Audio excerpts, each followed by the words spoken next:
It was like this huge light bulb moment for me where I realized instead of going after houses that are listed on the MLS, I'm going after vacant land that is not listed anywhere. So nobody else even knows about these deals. And because of that, I can make really low offers to very motivated sellers.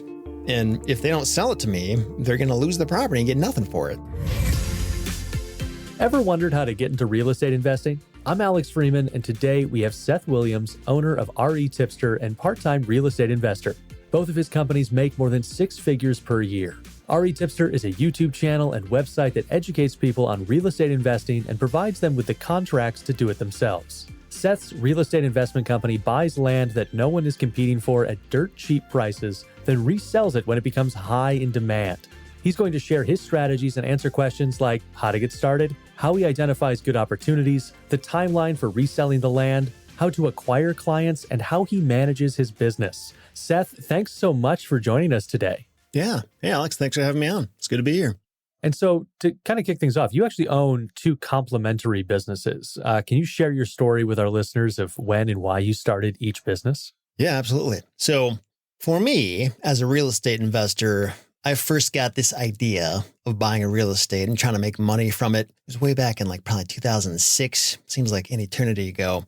And, as most novice real estate investors do, I started getting on my local MLS, just for sale by owner, just random websites around me that would have real estate for sale. And I could not find deals. I could not find anything that made sense, even remotely. So I just found it really frustrating and confusing, but I still believed there has to be something here. I mean, I know people do this and they make it work. So why can't I make it work? And it was around 2008 when I discovered this interesting twist on the real estate business with going after vacant land properties. There's a very key component of what makes this kind of business work when you're buying and selling vacant land, and that is about how to find really good deals, like making very, very low offers that people will actually say yes to, and then buying these properties just with cash without taking out any loans or debt. And it turned out to work really well. Like my first real shot at trying to make it work, it was early 2009. I was in Michigan, which was the worst state to be in. Nobody wanted to be in Michigan. People were just trying to get out left and right. I was able to get a list from the county of all people in the county who were delinquent on their property taxes, which basically meant they still own their land, but they were owing taxes on it. And if they didn't pay off those taxes soon, the county was going to seize their property and they were going to get nothing for it. I sent out a few hundred little yellow postcards to these people just saying, look, I see you own vacant land and I'm looking to buy land in your area. If you want to sell, give me a call. And I got a surprising number of calls back from people, and a lot of people wanted to sell. And I was able to make offers that were just crazy low. It was like this huge light bulb moment for me where I realized instead of going after houses that are listed on the MLS, I'm going after vacant land that is not listed anywhere. So nobody else even knows about these deals. And because of that, I can make really low offers to very motivated sellers. And if they don't sell it to me, they're going to lose the property and get nothing for it. So they had a very compelling reason to sell now. But it was around that time when I was able to do my first deal where I made an offer for $331 to somebody who owned a half acre of vacant land. And this person lived on the other side of the country. He hadn't seen his property in 20 years. And he wasn't just willing to sell it to me. He was happy to sell it to me for that price. And I was able to buy it. And I turned around and listed it for sale on Craigslist. I listed it for $1,900 and it sold in 11 days. So I did that business for a number of years. And eventually I realized I've kind of built up this little library of knowledge about how this business works. Maybe I should start just explaining things as I know them. And I started retipster.com in 2012, where I would just write these super comprehensive blog posts and occasionally make videos about, trying to explain things even deeper. And it really picked up steam over the next few years. And it was a ton of work, but it was fun work. It was work that I really enjoyed doing. So, wow. I mean, a lot to kind of unpack there in that story, which is, I suppose, what we're doing here on this podcast. What kind of skills or knowledge did you have when you started flipping land that you relied upon at that startup stage with maybe, not a ton of real estate experience? Yeah. Well, my job at the time, like my first real job out of college, was working as a kind of like a glorified credit analyst for a small business financing company where we would finance commercial real estate, which is kind of a niche within the banking world. And it's not exactly the same thing as buying and selling vacant land, but there's definitely crossover. So just understanding like, how do you form an LLC and what does that even mean? Like, what does that do for you? Or how do you close a real estate deal? Or how do you do title research on a property? It's not like my job totally trained me in how to do that, but it definitely gave me a little bit of a leg up just in terms of being able to comprehend that stuff and understand why it's important. And then when you got started, what was kind of the amount of money that you put in to get started? How did you budget that out? Obviously, buying pieces of land for $331 feels like a attainable amount of money for most people. Mm-hmm. Is it about finding those $331 deals, or is there, an amount you might recommend for someone to have available to them when they get started? Yeah. So I had $3,000, but that was like the bare minimum. Like that left me very little room to make any mistakes at all. And the reason why that was enough is because, getting this delinquent tax list from a county, for example, it's a hassle. Mm-hmm. There are other ways to get these kinds of lists, but the delinquent tax list is one that is typically very responsive because everybody on this list has this problem that if they don't get it solved, they're losing that property. So it just has a lot of built-in motivation, and that's why it's effective. But getting that list from most counties is a real hassle. When you get the list, it's a lot of work to sort through it and get it ready to send out direct mail from that. Like it can take hours and hours and hours to do it. But I was willing to do that work because I'm a perfectionist like that in that sense. And I just knew like $3,000 is all I have. So like I have the time, but I don't have the money. So I really have to make this count. And then fast forwarding over to starting RE Tipster, what was your startup budget there and how did you spend the initial investment into the site? Yeah, so RE Tipster, it didn't really cost a whole lot of money. I mean, it was like setting up a blog through WordPress and paying for hosting. I mean, it might have been like $100, $200, something like that. I mean, it was not a lot. The real investment was my time and brain power. And the whole reason that I even went down this path of thinking that was a worthwhile thing for me to do was because I had discovered another blogger at the time named Pat Flynn, who runs smartpassiveincome.com.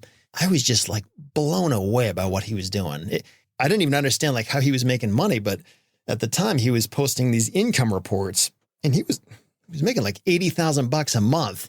I was like, well, if he can do that with the blogging world, maybe I can do that same kind of thing for real estate investors. And so I thought it was worth trying, and it worked. It took forever to start working, but it did. And what was the process of starting, or how did the process of starting RE Tipster differ from when you started the land investment company? And was there anything you learned in that first foray into starting a business that you applied when starting RE Tipster? Yeah, it was very different with some similarities. I think one of the similarities was just this idea of like, just keep going. Like, even if it doesn't feel like it's working, just keep going. Because the only way to fail at this is if you stop and give up. But if you stick to the fundamentals and keep plugging away, eventually something will probably happen. And it did turn out to happen for both. So then, you've got these two different, one grown out of the other businesses. Mm-hmm. Do you consider one of them your main business that you spend most of your time on? Yeah, these days I would definitely consider RE Tipster to be the main one. Just breaking down the time spent, it's probably like 35 hours a week spent on RE Tipster and then 5 hours a week spent on the land business. And then what kind of tools or SOPs are you using to effectively manage both businesses at once? So like in the land business, for example, there's certain basic things that any land flipper uses. One of them would be like tools to send out direct mail. Like when I'm sending out thousands of mail pieces to people who might want to sell their property, I'm not printing that off on my computer and licking envelopes and putting stamps on and that kind of thing. There's the one I currently use is called Rocket Print. It's a company that I can send them my spreadsheet and my template, and they do everything for me. It takes me a few minutes, and they handle all that stuff. There's other CRM systems, even just like a spreadsheet system that's well put together and thoughtfully laid out, that kind of thing. Got a couple of websites going on the land business side that automate stuff. It's actually one way that I get a lot of leads is not even from direct mail anymore, but people that find my website and want to sell their land. They can submit that stuff through my website, which saves a lot of time and automates a lot of things. So there's that kind of stuff. And on RE Tipster, it's Airtable, which it's actually a more recent thing, but we use Airtable to manage a lot of like content ideas and publishing calendars, and the different VAs and employees involved on that business use that to collaborate and that kind of thing. Those are really great. I'd love to hear a little bit more about your process of that lead generation process. Can you dive a little bit more into what tools you're using? And feel free to, point people to helpful RE Tipster posts that they might want to check out. Yeah, sure. In terms of like where to get the list from, there's actually one blog post that might be helpful. It has a video embedded in it that explains how this works, but it's retipster.com/finding motivated sellers, and then the number 1 at the end, because it's a 3-part blog post. That's too long of a URL, but the idea behind doing this is there's a lot of different data services out there, particularly in the US, that make this surprisingly easy to do. The one that I use is called DataTree. It's a subscription service where you can pick a state and a county, or even multiple states and counties at the same time, and filter based on property owners who own certain types of properties, and download a list of these property owners, the property owners' names, their mailing addresses, and the addresses of the properties themselves, and use that to send out direct mail to people. It's just a super simple, convenient way to do this. And this is something that you can't do in most other countries around the world.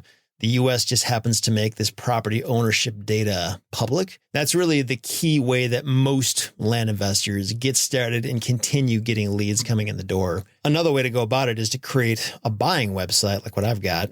There's another blog post and video explaining how that works at retipster.com/buying website, all one word. But this website serves as, it's a pretty simple, like a one-page website where people can find it. And if there's somebody who owns land that they don't want anymore, they can request a cash offer from me. And in that process, they can fill out all their property information, what they think it's worth, where it is, parcel number, all this stuff. What I used to do was get that stuff and review it and then reply and send them an offer.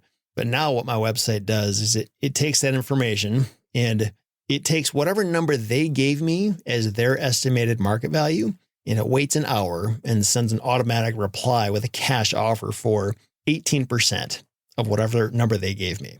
So if they told me they thought their property was worth $100,000, my website will reply and send them an offer for $18,000.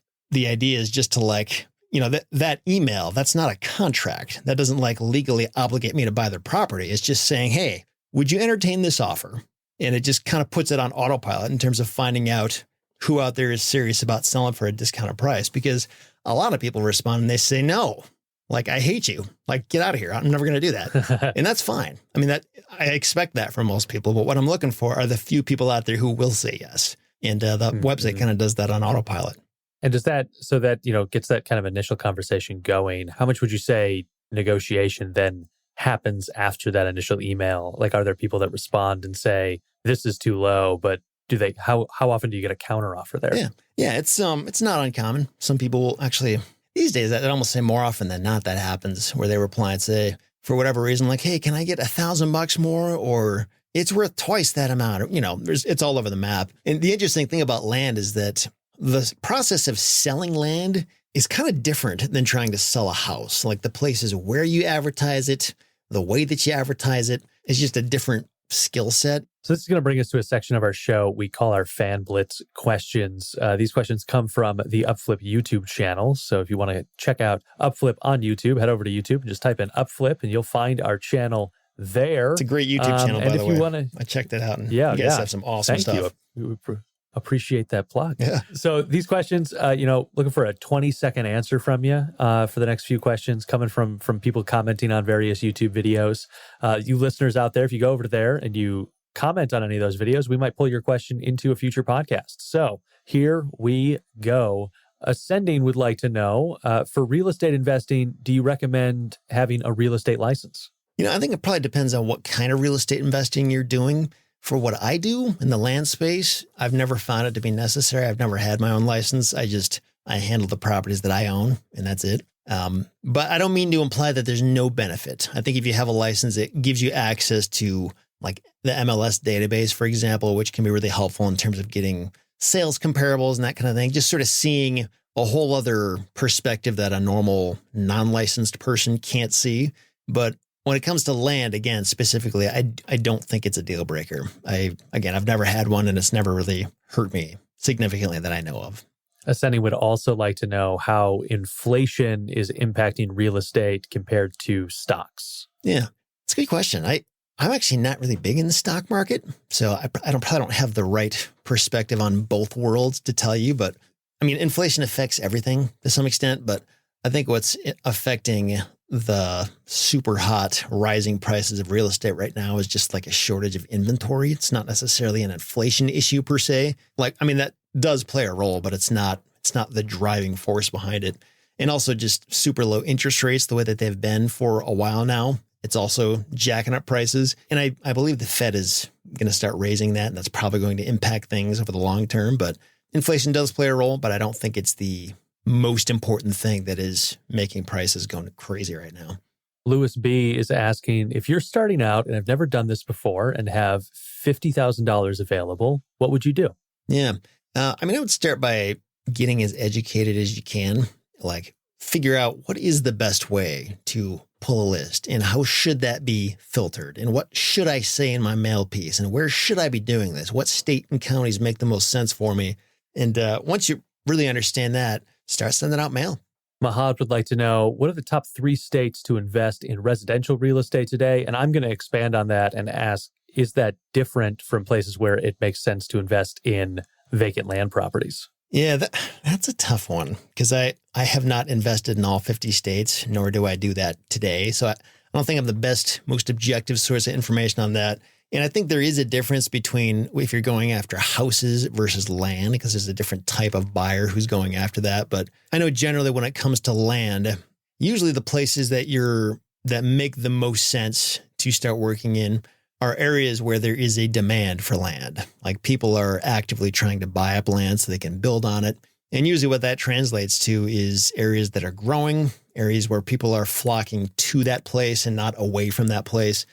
Areas of interest, whether that be like tourism, maybe an area by a national park, or, just think about states where people want to go there for one reason or another. That's going to do it for our Fan Blitz questions. Again, those questions come from comments on our YouTube channel. So make sure you go check out UpFlip on YouTube and leave your questions in the comments there, and we will get them into a future show with a future guest. A few more questions from me. In terms of numbers, looking at each of your businesses, what's your annual revenue and what kind of profit margins are you seeing on each of them? Yeah, the land business is definitely, the way that I run it anyway, is a lot more spiky, because one thing you can do when you're selling land is sell properties with seller financing. And what that means is that instead of, asking for one big cash price, you accept payments over the course of like 3 or 5 or 10 years. And that one of the benefits of that is that it smooths out your income. But I decided a number of years ago to stop doing that because I found it just a little bit more complicated than I wanted it to be. So my land sales are cash. So it's just like 1 month I might make $25,000 and the next month I might make nothing. Just depends on what deals I have going on. Whereas with RE Tipster, the sources of income, there's a lot more of them and they're a lot more steady, just the way with that kind of business works. In terms of like the monthly or the annual revenue from each one, the land business has kind of been all over the map. I'd say like at its peak, since I've started doing it, it's been 6 figures. And RE Tipster is, I think, what was the revenue last year? It's 6 figures as well. I think it was over 600,000 last year for that one. And that's like the best it's ever been. So it took a long time to get to that point.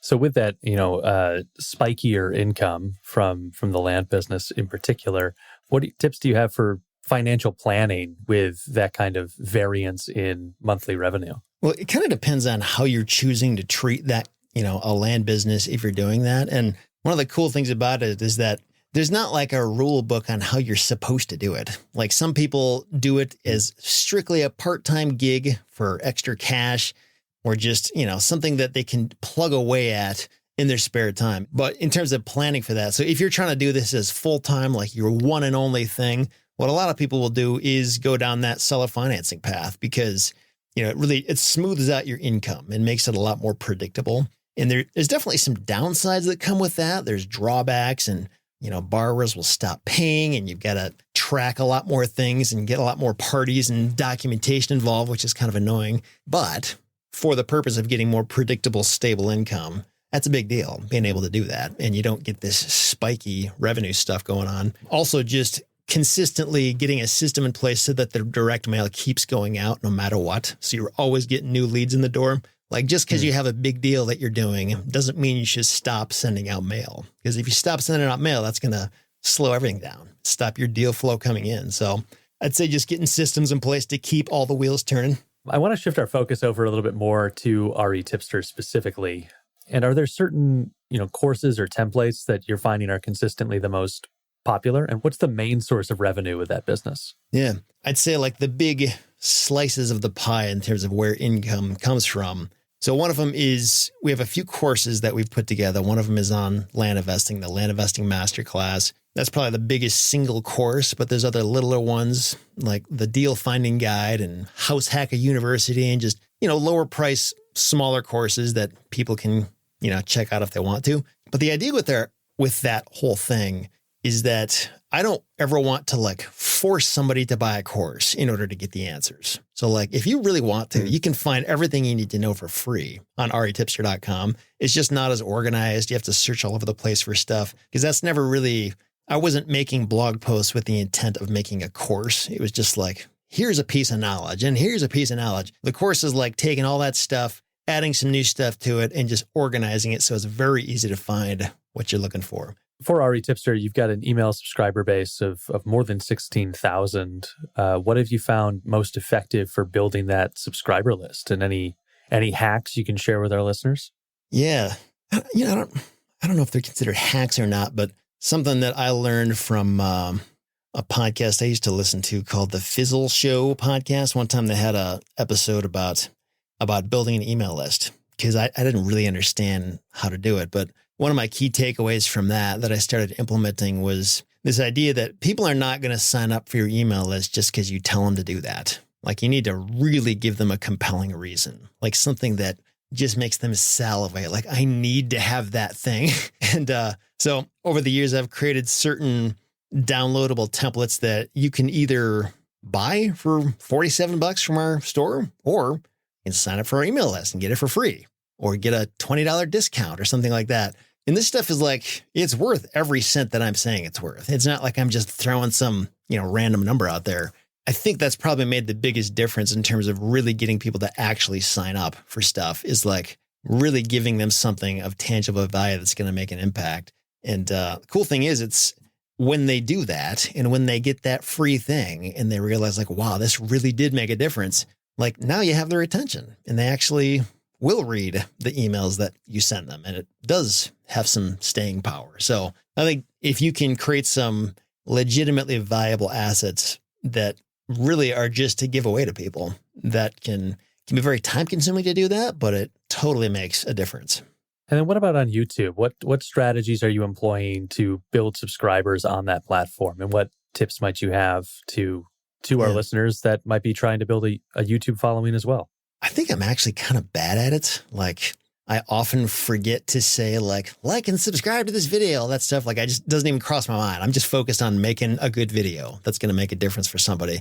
And that's really all I've done is every video I make, the thought process is this ought to change somebody's life. This is not just noise I'm putting on the internet. For the right person who has this problem, this is solving their problem and it's making a huge difference to them.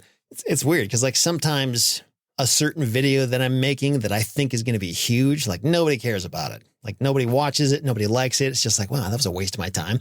And other times things that I don't think are going to be a big deal blow up and become huge. And I wish I could tell you the formula on how to know what to do, but I kind of just, when I'm thinking about what is today's video is going to be about, I'm just looking at it okay, I have a chance to solve a huge problem for somebody that they've been struggling with.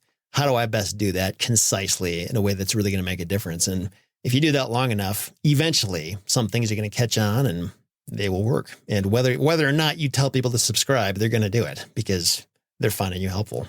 And you mentioned Airtable earlier as something that you're using for RE Tipster. What other tools or systems do you have in place to be creating, podcast episodes, YouTube videos on a regular schedule? Yeah. Well, Airtable is it's one of the places where we just dump ideas, and not just ideas, but like more deep, like an outline, like not just make this video with this headline, but like sort of show the outline of what's going to be in that video and why we're talking about it. Trello is another thing that we use for that as well. We have, outside writers who put together stuff occasionally on the blog, and we use that to communicate with them about, here's what this article should be about, and that kind of thing. Trying to think of what else. I know Google Sheets is another, as basic as that is. It's a super useful collaboration tool that you can share around with other people. Let's see, in terms of like the podcast, I know we use Buzzsprout for that. I'm not sure what you guys are using for yours, but we find that pretty useful.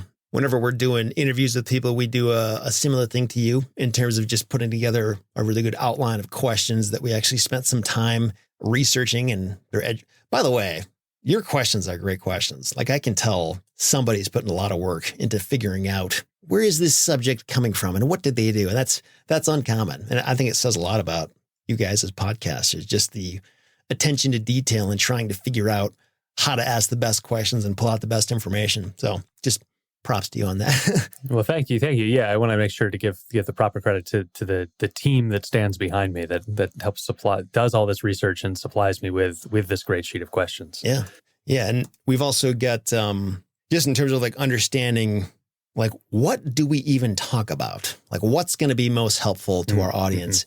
We've got a Facebook group and an online forum that honestly, like for me, a big part of why those things exist, it's not just to give our audience a voice and give them a place to share their issues and successes and that kind of thing, but it's also to figure out like, what are people struggling with? Like, I know what's in my head and what I'm struggling with, but like, once I can see consistency behind like, ooh, this is a common problem that people are having a hard time with. Like maybe this software needs to be talked about because people are asking about it. Or maybe this is an ongoing issue this year in the real estate market that we need to figure out how to deal with. So just not only having those things, but like paying attention to them and staying involved in those conversations and figuring out like, what do people need? Because this isn't just about me and my business. It's about like, where does everybody need help?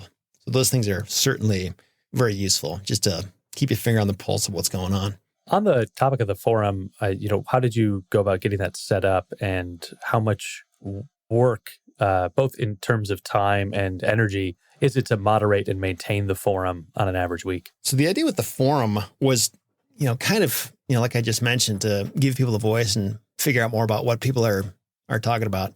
But the software that we originally used years ago, we had a forum just for the members of our land investing course. Like it was just available for them and nobody else. We were using something called Discourse for that, which is a free open source forum software that actually works pretty well. We eventually moved over to another one called NodeBB, which it's also good, but it does certain things that Discourse doesn't do. But NodeBB is also an open source free forum software that anybody can use and manipulate how they see fit to make changes to it. And honestly, like neither one of them are perfect. They both have their quirks and things that I don't like about them, but they're free and they work reasonably well and kind of get the job done. And the moderation stuff is, it's not too difficult as long as you can get the right moderators involved, people who are sort of there all the time anyway. So you're not asking them to do anything different than they normally would because they're already there. And really you're just empowering them to keep an eye on things and like change stuff if they need to. We have a moderator for our Facebook group who he actually like reached out to me. I didn't even ask him. He's just like, hey, if you want a moderator, I'll be your moderator. It's like, perfect. That's exactly what I need. Great. Yeah. And he does a great job. His name is Jesse and he just understands what to look for. And I do hardly anything in terms of moderating that. I've also got, a virtual assistant and an editor who also jump in and handle both things as well. And I'd say the public forum is more of a hassle to moderate because I don't know what it is about that. Maybe Facebook has some kind of automatic moderation built into it or something, but we get a lot more just true spam posts from like bots and stuff on the internet that go in there and post all kind of crazy stuff. And there are certain moderation things you can put in place. Like, if a person signs up, they can't post for 20 minutes. So like, or, a person can't post more often than once every 60 seconds. So if there is a bot that's just going to dump all kinds of spam all over your forum, it's going to slow them down at least. So, and once you figure out who they are, you can ban their IP address, you can ban their account. Doesn't mean they'll never come back, but it'll just be a lot harder for them to come back. And then can you talk about the benefits of building a membership program, and then more specifically what a membership on RE Tipster gives users access to? So originally when we started this land course, the first course that I ever put out, I didn't really know what I was doing in terms of how to price this thing. And I had it set up as a monthly membership where a person could pay, I think it was originally $45 a month. And, as a member, you get access to the course. And the thing about the course is that a lot of people, when they make a course like this, they'll make it once and they don't touch it again for like 5 or 10 years. So the course that you look at could be very old and outdated. And that's not how I do things. I'm usually in there every month, adding to the course, making changes to it, because the business is always changing. And I want people to be able to see current information that's relevant today. So just having access to like current stuff that's not outdated is a really big deal to me. So, they got that and the forum, that kind of thing. We also do a monthly office hours call where we answer questions live and people can talk to me. And so there's that. But the problem with that kind of pricing model for this kind of course is that most people are just going to take the course and then be done. They're not going to stick around. So I think that kind of payment model makes a lot more sense for like software, stuff that people constantly need all the time to run their business. But it doesn't make as much sense for a course. So now we've switched the model to, there's a couple different pricing plans. There's either $12.97 or $19.97, but then that's it. It's lifetime access and you don't pay anything else after that. It's the same kind of thing where once you pay, you're in for life and you have access to all those updates and office hours and forum and all that stuff. And then can you also talk about your certified coaches program, how you decided on the structure of that and the pay and revenue for those that are in the certified coaches program? Yeah, that's actually kind of an experiment that I'm doing now. I'm like in the really early stages. Love it. Yeah, I don't know if we're going to keep doing it forever. It might just be something we're doing this year and then we're done with it. But the idea is very similar to what like Dave Ramsey does and Donald Miller, if you're familiar with him, and StoryBrand, and Mike Michalowicz and Profit First, where there's like, they talk about certain concepts in these books that they write. And they say, hey, if you want a Dave Ramsey certified financial planner, here's a bunch of them that you can, like, they understand what we're talking about here. They're not going to hear your thoughts and think it's just some foreign concept. And so that's kind of what I wanted to do with RE Tipster certified coaches. There's not a ton of them, but there's a handful of different coaches out there that talk specifically about this type of land investing business model. A lot of people used to come to me to ask for coaching. They actually still do, but that's not really why I started RE Tipster. And that's not really how I like spending my time, because it's not very scalable. And I don't know, being on calls with people all day and not being able to control whether or not they take action just kind of turned me off. But there's other coaches out there who are happy to do this. So I was like, you know what, why don't I find those people and make sure me and them are on the same page, and they can pay annually to be a certified coach, and I'll list them and a few other certified coaches on this page. So when people come and want coaching help, I can say, I don't do it, but I trust these people. Go check them out. And then kind of shifting gears a little bit away from RE Tipster and a little bit more back to the land business. Can you tell us about the process for flipping that real estate? Are you making any changes or improvements to the land, or how are you increasing that value to make a profit? It's one of the beautiful things about it. I'm not doing anything to it. The value is in the fact that I'm buying a property that is worth a certain amount, but I'm paying far below that market value. Mm-hmm. And like a typical land deal, I might be paying like 20 to 30% of its value. And on closing day, it's already worth way more than I paid for it. So, I certainly could make changes. And some people do that. Some people will subdivide them or change the zoning or put up a fence or something like that. And that can definitely make an impact. But it's also just more stuff to do. And it's more things that can go wrong and it takes time. So typically what I'm doing is nothing. I just buy it for a really cheap price and relist it and get it sold. And the process of doing that is just getting really good photography of the property, putting together a really good listing, posting that listing on Facebook Marketplace and Craigslist and Zillow for sale by owner, which are all free places to post property for sale. And you can pay for things like landsofamerica.com where you can get, exposure to a more targeted audience as well. Yeah. So, I guess the value you're adding to the land is that you know how to sell land. Yeah, that and also like understanding where most land buyers are coming from. Most people who buy vacant land, at least the kind of vacant land that I sell, they're buying it because of a dream, not because it practically makes sense for them to actually do anything. And I have this same thought process. Sometimes when I see a vacant lot by a lake, it's like, wouldn't that be cool to park my RV there on the weekends or build my dream cottage there someday? And, these are dreams that we have. But like when it really comes down to reality, it's like, am I actually going to do that? Like, am I really going to spend the money? Am I really going to get an RV and go out there? Probably not. But it's a lot easier to just buy the thing and think you're going to do it. And that's also a source of a lot of deals where we buy property from people who had a dream 20 years ago and they realized their plans weren't going to go that way. And now they're selling it for a really cheap price. So understanding like if people are going to buy this because of a dream, it's not my responsibility whether or not they actually do that. That's up to them. But if that's what they're trying to do, how do I make it go along with that dream? How do I make it look like a great place that you could put your RV? And granted, like I need to be truthful in everything that I say in this listing. If it can't be used for an RV, I'm not going to say that. I could actually get the facts and that kind of thing. But it's really just understanding the psychology behind most land buyers and why they're interested in the first place. And then what's the biggest challenge of owning a real estate investment business? I think that depends on what type of real estate you're dealing with. Like the challenges for a house wholesaler would probably be very different than a land investor. But I'd say probably for me, sometimes vacant land properties are slower to sell. That's one of the big differences between houses and land. Usually houses will sell very quickly. In land, sometimes it does, but sometimes you got to wait 6 months or 9 months. And sometimes that gets frustrating because it's not that I'm doing anything wrong. Like I've got a great listing. It's priced right. Everything is there. It's just going to take time. And one way to combat that is to work in a market where land sells faster by default. But sometimes you just got to wait. And that can be really frustrating. And it causes me to doubt myself. Like, do I need to lower the price? Like, should I have not bought this property? Like, why isn't this thing selling? And it's kind of this mind game you have to deal with every time that happens. So that's probably the biggest challenge for me.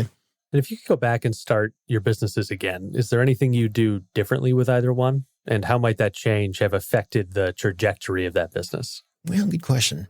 I think with the land business, I probably would have, like in my first couple of years, I had a lot of limiting beliefs and I did a lot of work on things that weren't really necessary. Like every time I bought a property, I would drive out and visit the property just to like feel better about it. Be like, yep, there it is.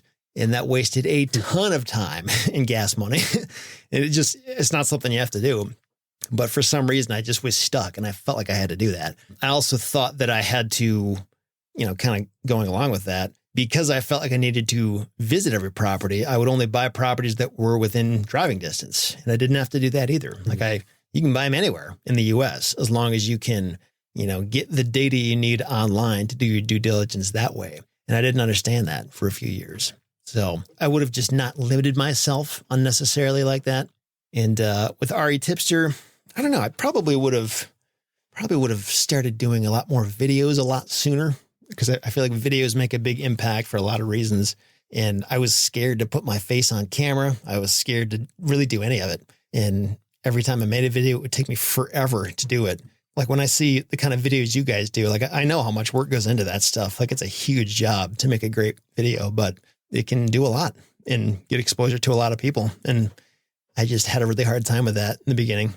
And then what do you see as the main role of a CEO in your style of business? What does it mean to be a great leader in a real estate business? I don't know that I'm a great one, to be honest with you. So I don't mean to say this like I have this figured out, but I think understanding what jobs I need to be doing versus everybody else. And it's probably one of the biggest areas where I struggle is because I try to control too much myself. I have a hard time letting go of stuff and letting people make their mistakes with my business. But that kind of thing, unwillingness to let go, really slows things up. So I think being able to spot talent and understand how to mold that talent and put it in the right places, put the right people in the right seats, and how to come alongside them and guide them without being a micromanager. These are all skills that I think a great CEO has, and I have some of them, but not all of them by any means. How do you go about developing those? What are you doing to improve yourself in those areas? In some cases, I think it sort of depends on the person and who I'm working with, but in some cases, I'm too much of a micromanager and I just spend too much time trying to get them to figure it out. And usually what that means is that it's the wrong person. Like I shouldn't be trying to make them figure out something that should come easily to them. So a lot of times that means I need to find somebody else or put them on something different. And other times I don't spend enough time with them. Like I just assume they've got it and they don't actually. And weeks and months go by until it becomes painfully evident they don't know what they're doing. And time has been wasted and mistakes have been made. And so I think just being aware of what each individual needs is a big thing. And then actually doing the work to stay on top of them and make sure that communication is there and they're not just lost and floundering around thinking they know what they're doing. And then what's the most effective way to scale a real estate investing business? So let's say you wanted to double your current revenue. What steps would you take to do that?